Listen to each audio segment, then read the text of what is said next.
Today's Radio AI podcast is worth a listen. I wish I would have listened to it years ago before I had problems. Just because you might be a popular figure on television doesn't mean you are immune from marital problems. Nope. We all suffer at one time or another. Like my buddy says, you can't live with them, and you can't kill them. Such a comedian. But this isn't really a laughing matter. Marriage problems and divorce are significant events that sadly happen to many of us. Listen to this story, then hear supportive comments culled from thousands of opinions. After that, we are very pleased to have the man who left a huge void in our lives when he retired, the esteemed and honorable Judgerston. In 2016, my world took a seismic shift. An offer to turn one of my short stories into a book ignited a spark of hope within me, but it also laid bare the fractures in my marriage. As I poured my heart into writing, I found myself yearning for just a bit more support from my husband.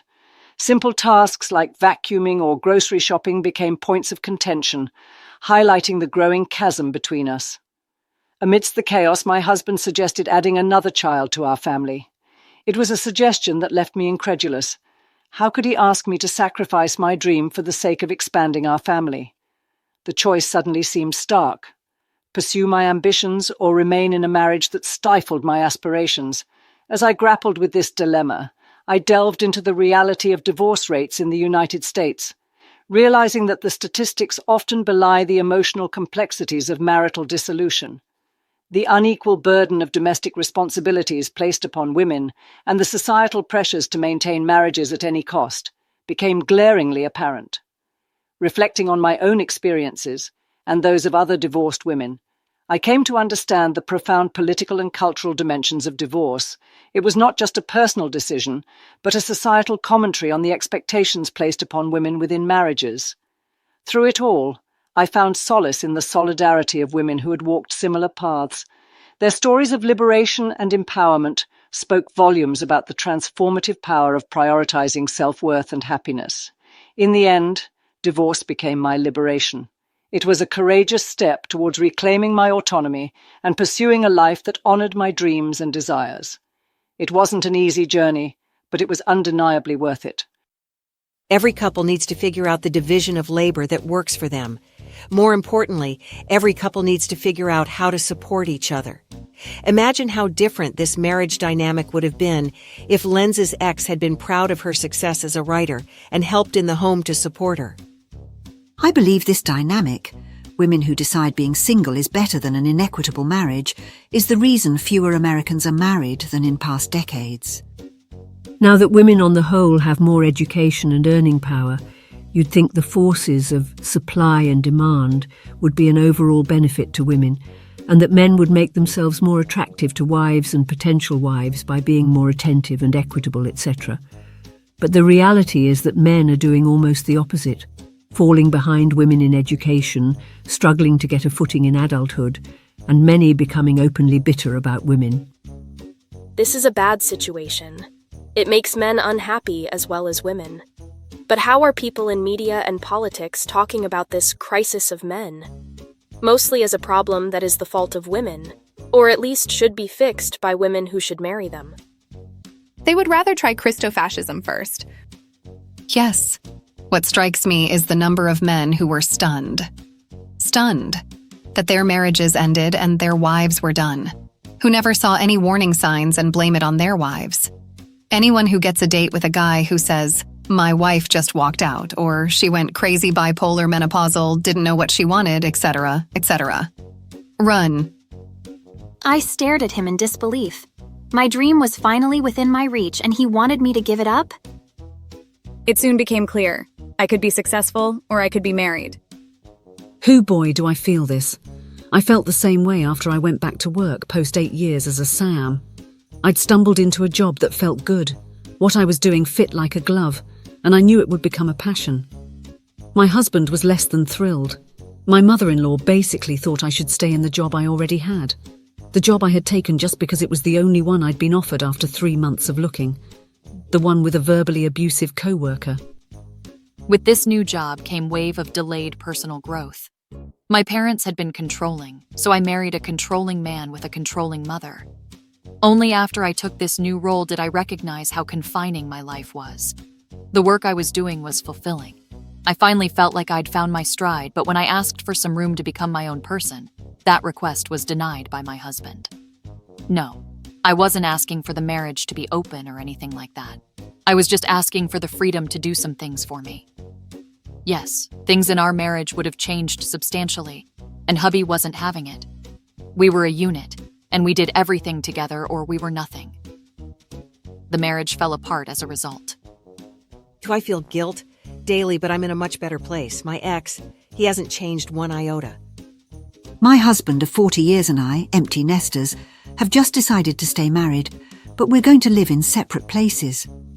For a day or two, I was stunned, but now I'm incredibly happy, and I can't wait to move into my new place and decorate it like I want and eat when I want and not worry about somebody else. He's much happier too. We're partners now. Great article that resonated so much with me. My godparents became partners about 30 years ago. At first it was awkward to see them together when we knew they lived apart. Now it's just normal. Excellent opinion piece. So many good points, and that last paragraph is everything. Wow. So many parts of this well-written piece resonate with my own experience of being happily divorced and regaining myself after an awful marriage to a narcissist. Like the part where Liz mentions that the worst loneliness she felt was when married. Super sad, and so true in my case too. The household workload after divorce is lighter in my case. Having a sense of coming back to myself, regaining my career, and having much more inner peace was worth the pain of the transition. Yep, I felt a lighter workload too. Hubby now had to bathe and feed the kids half of the time. He figured out pretty quickly just how much of the load I'd been carrying. Yup, the 50-50 split time does more for equality than any other thing on earth.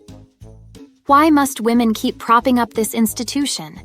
I wish I would have learned this lesson earlier in my life. Looking back, I was always happier when I was on my own. Older, single, much happier. I am always left wondering when I read these stories. What was he like before marriage, before kids?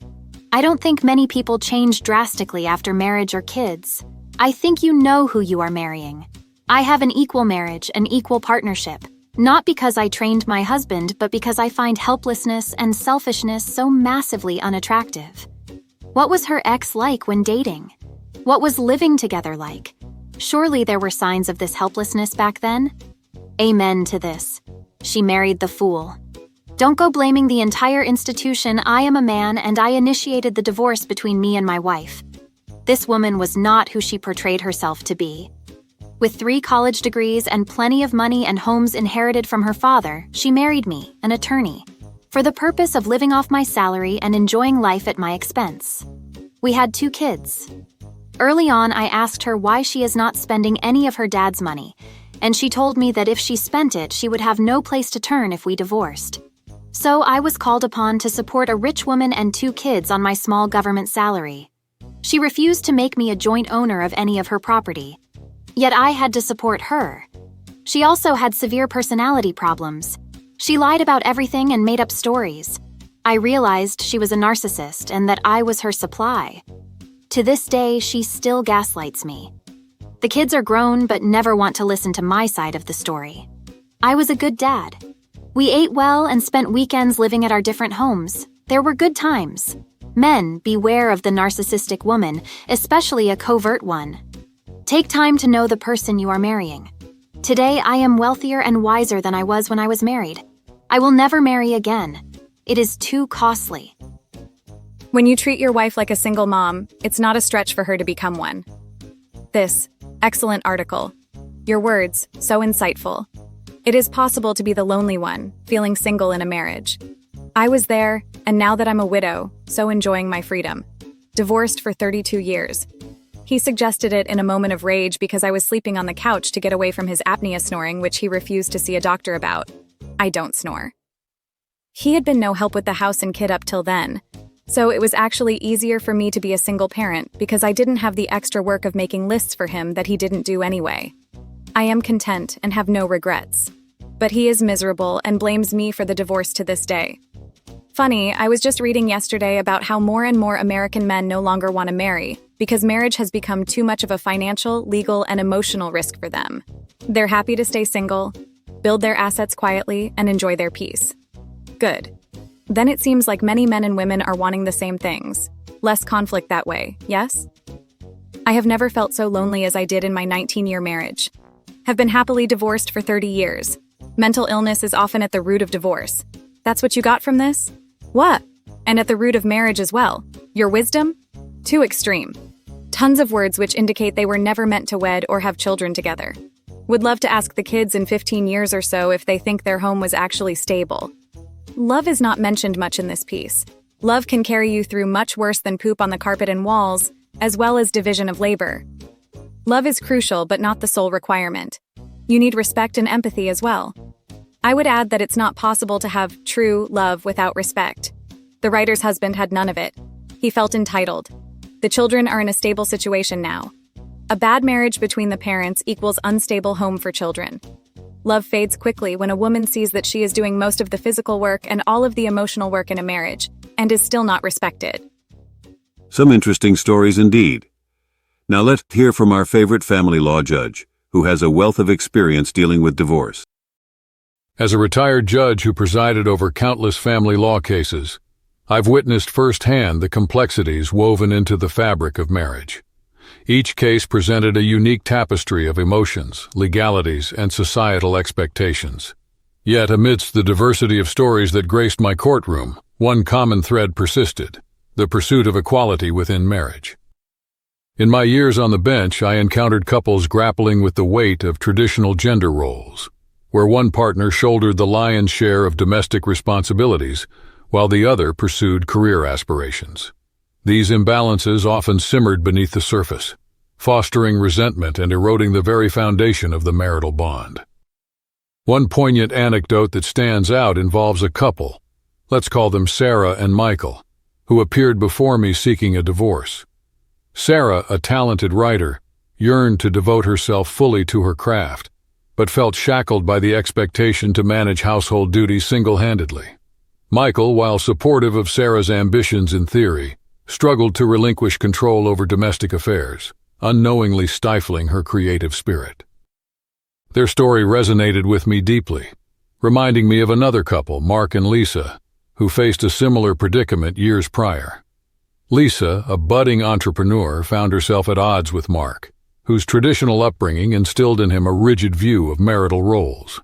Despite their love for each other, the chasm between their aspirations and societal expectations widened, ultimately leading to their separation. Reflecting on these cases, I'm struck by the enduring relevance of gender dynamics in shaping marital harmony. The legal framework may provide a roadmap for dissolution, but true resolution often lies in dismantling antiquated notions of gender roles and embracing equality in all aspects of partnership. As I look back on my career, I'm reminded of the pivotal role judges play in shaping the narrative of marriage and divorce. Beyond adjudicating disputes, we have the power to advocate for change, to champion the cause of equality, and to ensure that every individual is afforded the opportunity to thrive within the sanctity of marriage. In retirement, I continue to carry these lessons with me, advocating for a society where marriage is not a stifling institution, but a beacon of equality and mutual respect.